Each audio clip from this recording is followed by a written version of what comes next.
When intense storms gather above Savannah, there's always the potential for several inches of rain in a very short amount of time. And since water always follows the path of least resistance, it tends to pool and flood the lowest lying areas. Savannah has a lot of those low-lying areas. What you are seeing, the areas being shaded in blue, are the lowest elevations in town. This represents where the water would go if we let it. From up here, you can also see that it's not just the water falling from the sky that we have to worry about.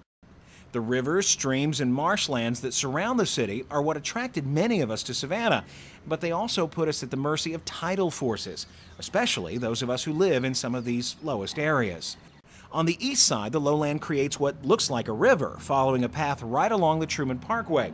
The neighborhoods along Waters Avenue and all the way over to Abercorn and down to 63rd are in some of the city's lowest elevations. West side neighborhoods are also lower than the surrounding areas. This creates a dip in the landscape that in colonial times was easily flooded. It's a feature that was exploited to grow rice.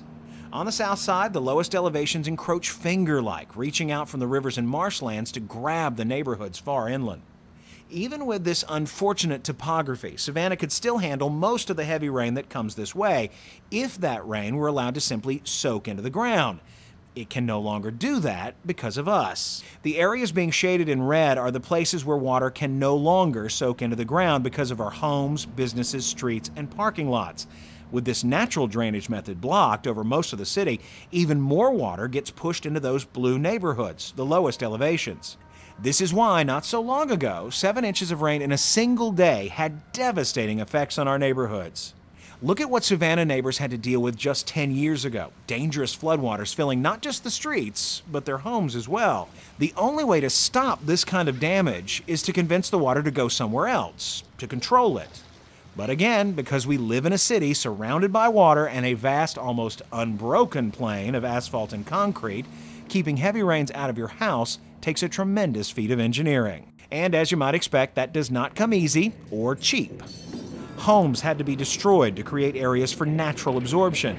Streets were ripped up, closed for months at a time to build miles of new, bigger drainage lines.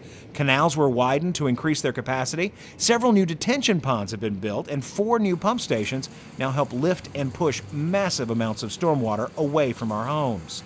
The financial toll has risen to $200 million in just the last 2 decades. Most of that came from special purpose local option sales taxes, and every area of the city benefited. All these improvements have helped significantly, almost eradicating the chances that your home will flood.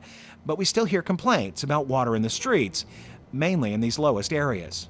To see why, we need to peel back a few layers and take a look at what's going on under the streets, inside the pipes. This very simple animation illustrates how, under most conditions, we can handle all the rain and keep the stormwater in the pipes. We push, pull, and pump it away in order to keep it from inundating neighborhoods. But in severe events, high tides and lots of rain over a short period of time can combine and push the system near capacity.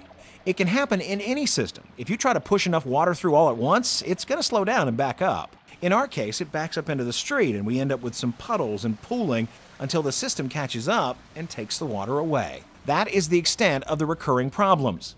It has been years since a heavy rain event destroyed any homes here, and for the most part, the city has managed to take flooding from a devastating certainty to a sometimes inconvenience. But in 2007, a higher level of protection was demanded here, and the city set out to improve the street flooding issue.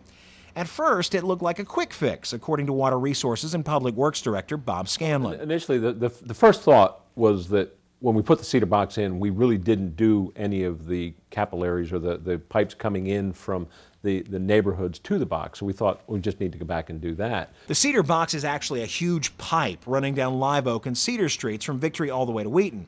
This neighborhood was first in line after the special purpose local option sales tax money became available, and this was the first major project the city did back in the mid-90s.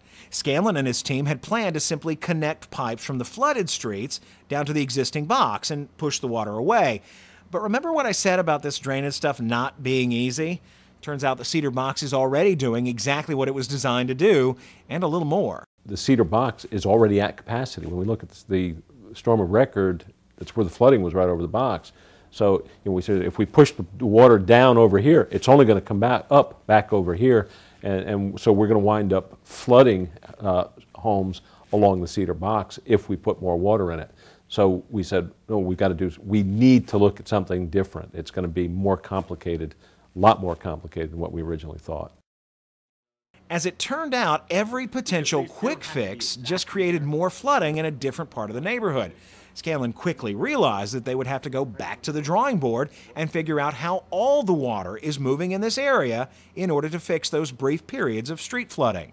So we actually then had to back up and actually, for the first time, create a full model basin for the Casey North Basin. That took quite a bit of time to do. It was a fairly elaborate model that had to be created. That model went to an engineering firm in hopes of finding a final solution. That firm just came back with their answer in August, and it was not great news. In looking at that proposal, we realized that the solution to this may actually be worse than the problem.